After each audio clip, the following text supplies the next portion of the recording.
যতই আল্লাহর কাছে দোয়া কর, রব্বি হাবলি মিনাস সালিহিন, রব্বি হাবলি মিনাস সালিহিন, রব্বি হাবলি মিন লাদুনকা যুররিয়াতান তাইয়্যিবা ইন্নাকা সামিউদ দুআ, দোয়া করছেন রব্বানা হাব লানা মিন আজওয়াজিনা ওয়া যুররিয়াতিনা কুররাতা আয়ুনি ওয়াজআলনা লিল মুত্তাকিনা ইমামা। কিন্তু আপনি নিজে হারাম খেয়েছেন, বীর্য হারাম তৈরি হয়েছে, হারাম খেয়ে তৈরি হয়েছে, নিজের স্ত্রীকে আপনি হারাম খাওয়িয়েছেন, হারাম পরিয়েছেন, ওই মাসিক ঋতু তৈরি হয়েছে যেটা বাচ্চার খাদ্য হয়েছে পেটে 10 মাস ধরে, তা হারাম হয়ে তৈরি হয়েছে।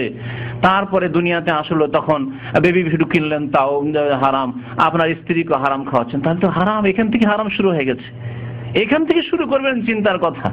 এমন না যে এখন তোমার বিয়ে শাদী হয়নি, এখন তোমার ছেলে মেয়ে হয়নি, আচ্ছা ছেলে মেয়ে হবে তখন সতর্ক সাবধান হয়ে যাব, তখন তওবা করে নেবো, বাচ্চাকে হারাম খাওয়াবো না। না, তার আগে আপনার রক্ত মাংস তৈরি হয়েছে, তা থেকে তো বীর্য তৈরি হবে। বিয়ের আগে থেকে চিন্তা করেন যে আপনার যদি এগুলি হারাম থেকে তৈরি হয়ে থাকে, আপনার বাচ্চাটা কোথা থেকে জন্মাবে? হারাম থেকে জন্মাবে।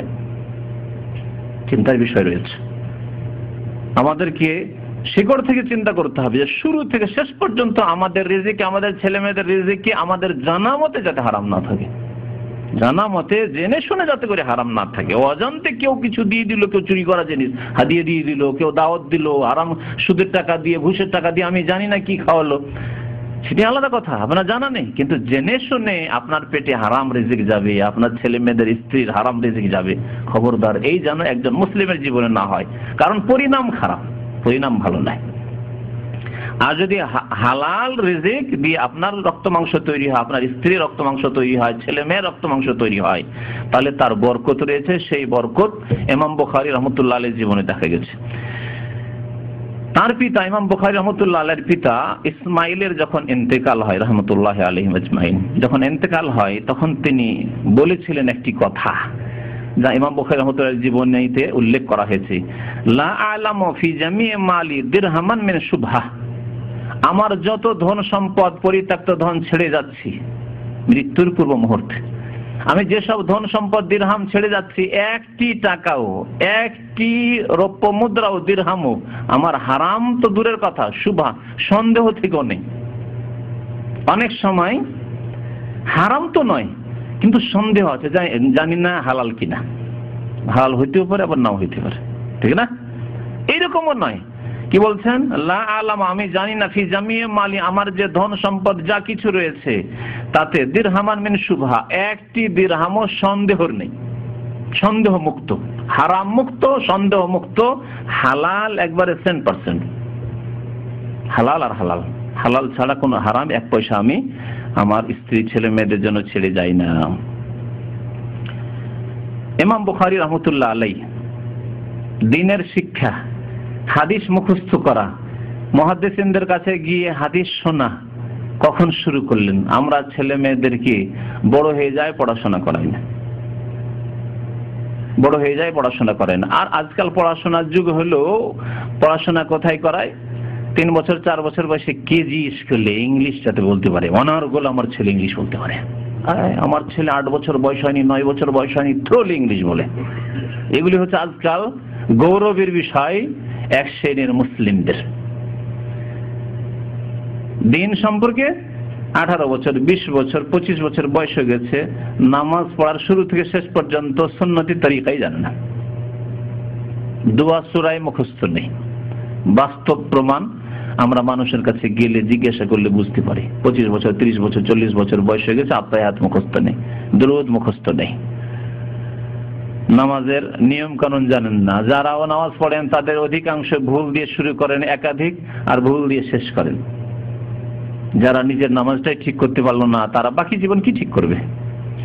ইমাম বুখারী রাহমাতুল্লাহ আলাইহি ইলম হাসিল করা কখন শুরু করেছেন? ইলম শেখার একটা সময় আছে, আমল করার সময় একবারে শেষ মুহূর্ত পর্যন্ত আছে, কিন্তু ইলম শেখা সবসময় হয় না। দেখেন আজকাল যে ভাইরা এখানে আছেন, 25 বছর, 30 বছর, 40 বছর বয়স হয়ে গেছে, অনেকে অত্যন্ত আগ্রহী, বারবার মুখস্থ করেছেন, ভুলে যাচ্ছেন, ঠিক না? মুখস্থ করতেই পারেন না প্রথম কথা, আর কোন রকম মুখস্থ করলে 1 দিন 2 দিন হয় না, আবার ব্রেন থেকে নেমে গেছে, আউট হয়ে গেছে। কিন্তু ছোটকালের মুখস্থ কোনোদিন ভুলার নাই। যে ইমামের পিছনে শুনে শুনে যেসব সূরা আয়াত মুখস্থ হয়েছে তা আজ পর্যন্ত ভুলেনি, কিন্তু বড় হে সাবালকে যেসব মুখস্থ করেছি, আল্লাহ হেফাজত করে, কত কি যে ভুলে যাচ্ছি, তাই না? তো ইমাম বুখারী রাহমাতুল্লাহ আলাইহি ইলম হাসিল করা শুরু করেছে, বাদা হিফজাল হাদিস ওয়া কানা উমরুহু 10 সিনিন, 10 বছর বয়সে হাদিস মুখস্থ করা শুরু করেছেন। কোরআন মুখস্থ নয়, কোরআন তার আগেই মুখস্থ হয়ে গেছে। কোরআনের হাফেজ 10 বছরের আগেই হয়ে গেছেন, 10 বছর বয়সে এখন হাদিস হিফজ করা শুরু করেছেন। আর আমাদের দেশে দেওবন্দি মাদ্রাসা, বেরেলভি মাদ্রাসা, কওমি মাদ্রাসা, আলিয়া মাদ্রাসা, অবস্থা শুনবেন, অবস্থা হাদিস কখন পড়ায়? দাওরা হাদিস ফারেক হবে তার 1 বছর আগে প্রথম হাদিস পড়ায় মিশকাত। মাদ্রাসা পড়ার লোক থাকলে ঠিক বলছেন না, 7वीं বা 8वीं জামাতে গিয়ে মিশকাত পড়ায়, মওকুফ আলাই বলে বা 7वीं জামাত বলে। আর 8वीं জামাতে গিয়ে দাওরায়ে হাদিস বুখারী, মুসলিম, আবু দাউদ, তিরমিজি, নাসাই, ইবনে মাজাহ, মুওয়াত্তা ইমাম মুহাম্মদ, তাহাবি একটু একটু করে পড়িয়ে বরকত, আর দুই একটা খতম করলে হয়তো বুখারীটা বরকতের জন্য খতম করে দিল, বাকিগুলি একটু বরকতের জন্য কিছুটা পড়িয়ে দিল। এইভাবে কি আর হাদিস শেখা হয়? একটা ছেলে সারা জীবন ধরে নাহু পড়লো, সারফ পড়লো, গ্রামার পড়লো, বালাগাত পড়লো, আপনার উসুলে ফিকহ পড়লো, ফিকহ পড়ে পড়ে মগজ ভর্তি হয়ে গেছে, মাসলা মাসাইল কে কি বলেছে না বলেছে সব পড়ে মগজ ভর্তি হয়ে গেছে। আর শেষখানে আর বেশি জায়গা নেই এখন তাবারুকের জন্য। শেষ বছর 2 বছরে, প্রথম বছরে মিশকাত, শেষ বছরের মানে শেষ যে 2 বছর তার প্রথম বছরে, আর তারপরে 1 বছরে কালা কালা রাসূলুল্লাহ সাল্লাল্লাহু আলাইহি ওয়াসাল্লাম, কালা কালা রাসূলুল্লাহ সাল্লাল্লাহু আলাইহি ওয়াসাল্লাম, কালা কালা রাসূলুল্লাহ সাল্লাল্লাহু আলাইহি ওয়াসাল্লাম দেখতে দৃশ্য হইল। তারপরে ওস্তাদগুলি যারা বুখারী মুসলিম ওই বড় হাদিস পড়ায় অধিকাংশ বয়স্ক বসে থাকে শুধু। এরকম না যে আমার মতো অনর্গল বক্তি আছে, না, বসে আছে আর ছাত্র পড়তেই আছে। যদি ছাত্র কোনো জায়গায় থামলো, জিজ্ঞাসা করলো তাহলে ভালো কথা, আর না হলে প্রায় তাড়াতাড়ি শেষ করতে হবে। পড়েই যাচ্ছে। যে ক্লাসে রিডিং করে পড়ে সে ভালো ছেলে হয়। সে যদি থামলো, মানে সে যদি বুঝতে না পারে বা ইচ্ছা করে একটু বুঝতে অনেক সময় পারেও না, তারপরেও জিজ্ঞাসা করে দেয়। যদি জিজ্ঞাসা করে তাহলে একটু থামলো, কিছু বললো, আর না হলে বাকিগুলোতে কিছুই বুঝে না, শুধু বসে থাকে, তাবারুক হাসিল করতে থাকে। এইভাবে হাদিস পড়ে কি আর রাসূলুল্লাহ সাল্লাল্লাহু আলাইহি ওয়াসাল্লামের হাদিস সম্পর্কে জ্ঞান হাসিল হবে সহিহ জয়ীফ, না তার মতনের অর্থ সম্পর্কে জ্ঞান হাসিল হবে, আর না আমলই হবে। সেজন্য আমল হয় কিসের উপর?